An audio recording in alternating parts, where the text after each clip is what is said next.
Hello and welcome back to Shakesyear. We are working on Venus and Adonis, and today we're going to take a look at stanzas 77 to 80. Now, this is a very long poem about a woman trying to seduce a man, and so far it's not going very well. He tried to leave, but then his horse saw a mare and they ran off into the forest, and she comes back to him and she's like, please let me woo you, let's just kiss a little bit. And he was like, no, the only thing that I love is hunting. And she's like, why are you being so mean? I wish you didn't have a tongue so that you couldn't say mean things. But even if I had none of my senses, I would still love you. If I couldn't hear you, if I couldn't see you, if I couldn't smell you. But oh my goodness, wouldn't it be so wonderful to taste you? I can imagine that of all of the senses would be the best. I would love you, I would want to seduce you, sort of regardless of which senses weren't working.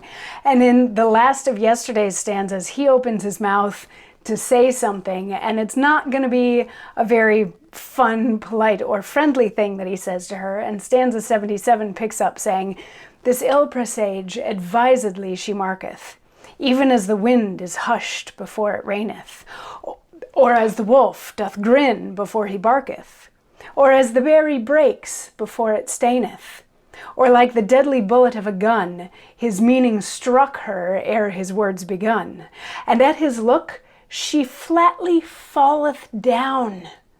For looks kill love, and love by looks reviveth. A smile recures the wounding of a frown, but blessed bankrupt that by love so thriveth. The silly boy, believing she is dead, claps her pale cheek till clapping makes it red, and all amazed break off his late intent, for sharply he did think to reprehend her, which cunning love did wittily prevent. Fair fall the wit that can so well defend her, for on the grass she lies as she were slain, till his breath breatheth life in her again. He wrings her nose, he strikes her on the cheeks, he bends her fingers, holds her pulses hard. He chafes her lips, 1,000 ways he seeks to mend the hurt that his unkindness marred. He kisses her, and she, by her good will never rise, so he will kiss her still."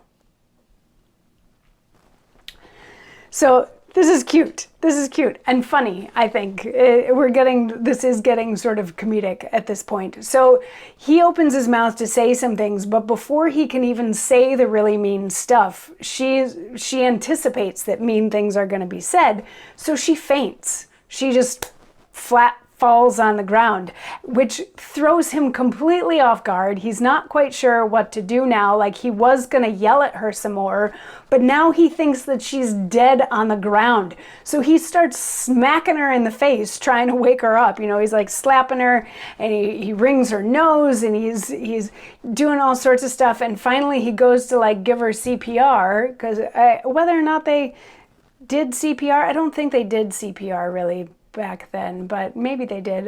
Let's double check on that. But he goes to like breathe life back into her, so he kisses her, and she stays down just a little bit longer to get a little more kissing in. It's kind of funny and kind of cute. And sexual coercion masquerading as medical intervention, I don't know, does that make it okay? Does that make it comedic? I don't know. I'd love to hear your thoughts.